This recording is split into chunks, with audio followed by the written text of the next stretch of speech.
If you're looking to buy a stacked NBA 2K account with max badges and more, visit sportstmb.com. He has been in the community for years and has hundreds of reviews. Click the first link in the description to get your account today.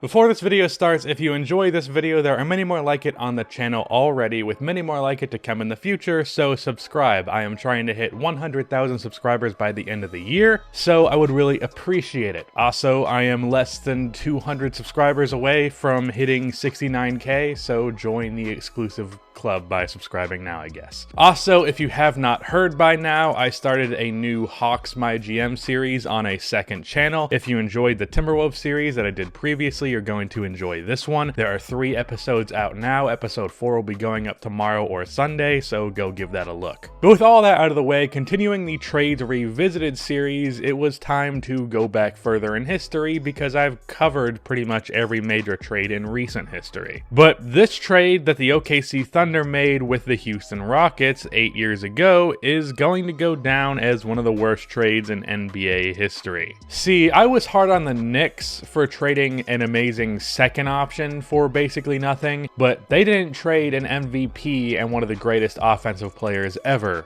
for basically nothing. Looking back at this trade, OKC ended up probably costing their franchise multiple championships by trading James Harden for essentially an above average center, 1 year of Kevin Martin scoring 14 points per game, a below average backup shooting guard, and a pothead who was out of the league in 2 seasons. So let's revisit this deal and think about what could have been in OKC.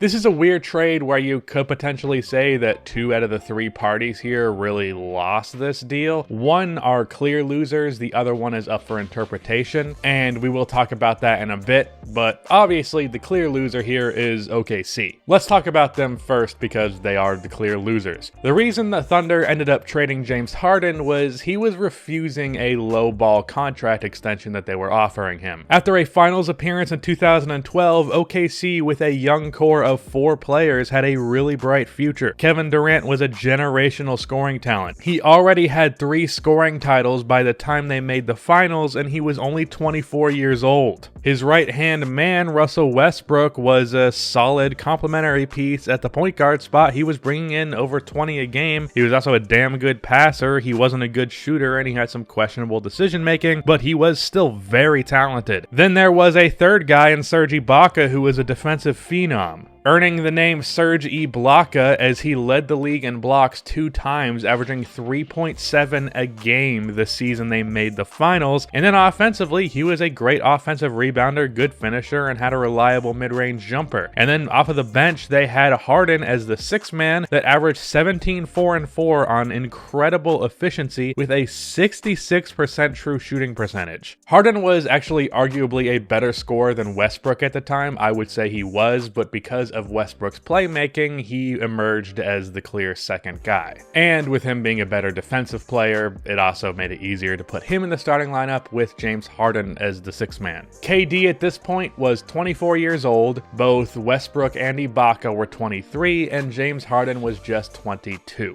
This team looked like it would be together for a decade plus. I am sorry, OKC fans, for laying all that out for you. I'm sure it was very depressing for you because, as we all know, while having all of these young players even before their peak, a problem arose when they had to sign all of them. And that problem was OKC was cheap as fuck. So often this trade is presented as the Thunder having to trade Harden because of cap space, but in reality, they could have brought back all 4 of these players if they had just not been cheap about it. And then they just would have had to pay the luxury tax, which is often the price of success for a good team, but it's a price that most most teams are more than willing to pay when it means keeping 3 future MVPs on your team. So when it came time to extend both Ibaka and James Harden, they ended up going with Ibaka because 1, he was taking a cheaper deal, and 2, because he fit better with these 2 main guys. This team already had a 30-point per game scorer and a 20-point per game scorer, so it made sense that they would choose the defensive guy over the offensive guy. Now, again, they didn't have to choose between these two, but if you're in the mindset that you do, it does make sense to keep Ibaka over Harden from the position they were in at the time. But let's actually take a look at what the Thunder got back in exchange for James Harden. And at the time, the deal didn't actually seem that horrible. They got Kevin Martin and the rights to rookie 2-guard Jeremy Lamb, as well as 2 first-round draft picks. The reason I say this wasn't a horrible deal at the time is because Martin essentially replaced what Harden was doing on that team.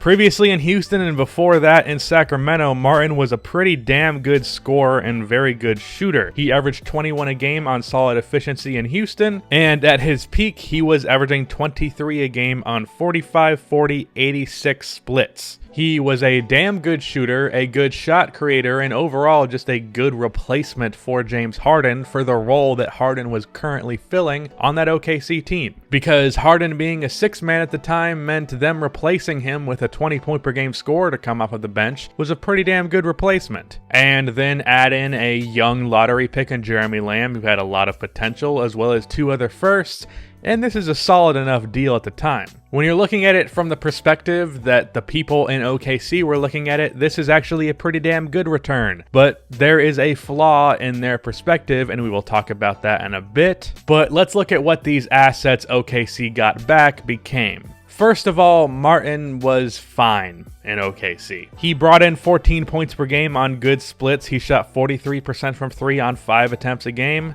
But I guess he was tired of not putting up 20 a game on bad teams, so in the offseason he signed with the Wolves, where he would basically end his career outside of 16 games with San Antonio. So just to tally, the replacement that OKC got for James Harden scored a grand total of 1,077 points in OKC, while Harden, since this trade went down in Houston, has scored 17,928, with plenty more to go, I'm sure, because the dude is only 30 years old. But okay, well, Martin didn't work out as he just left them in free agency, but what about Jeremy Lamb? Well, today, Jeremy Lamb is a pretty good NBA player. He is a solid scorer, solid shooter, solid defensive player. He averaged 15 a game with the Hornets last year. This year in Indiana, he's averaged 13. However, you may have noticed that I have been talking about the past 2 years because before that in OKC, Lamb didn't do jack shit. And part of that was a lack of opportunity, but also he just was not that good. It took quite a while for Lamb to become a solid role player, and he didn't do it in OKC. The Thunder eventually traded him to the Charlotte Hornets in exchange for Luke Riddenauer and a 2nd-round pick. Don't think I need to explain why that is depressing as hell. And then as for those 2 first-round picks, one of them became Steven Adams, and he's a pretty damn good player. I'm not gonna talk shit about him. He's definitely good. However, I don't think I need to explain why Steven Adams being the only good asset you got back in exchange for James Harden is a bad deal. And then for the other first, it was another big in Mitch Mcgary, who was actually pretty solid his rookie year. He averaged 15 and 12 per 36,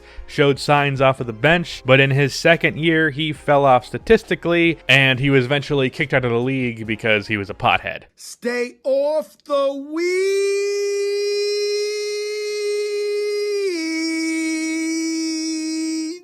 Duh!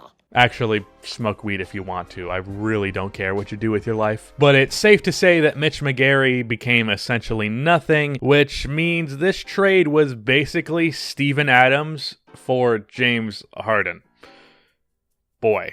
But as I said earlier, viewing Harden from the perspective that OKC did at this time, this trade was not a bad return. The thought process was KD, Russ, and Ibaka should be enough, while Kevin Martin replaces James Harden as the 6th man. He's basically as good as Harden was last year, so there we go. But, well, while this might be a bit of hindsight, The problem with this is the injury issues that OKC eventually had. A lot of that could have been negated, or at least would not have been as bad if they had James Harden on the roster. Now, a lot of people like to defend this trade by saying, well, Harden was not going to be near MVP level without the touches he gets in Houston with KD and Russ here. There is only one ball, which is true. However, in the year that Russell Westbrook got injured in the playoffs, or the year that Kevin Durant was not there because of a foot injury, it would have been pretty nice to have a guy like James Harden as your other option. Also, I think there's a real chance that Harden in OKC would have been a much better fit than Russell Westbrook alongside Durant. There's a chance OKC would trade Westbrook and they could have had a duo of Harden and Durant, which is a much better fit because Harden is a great shooter. This isn't me trying to take shots at Westbrook, this is just a fact. But either way, at the end of all of this, I don't think I need to justify why trading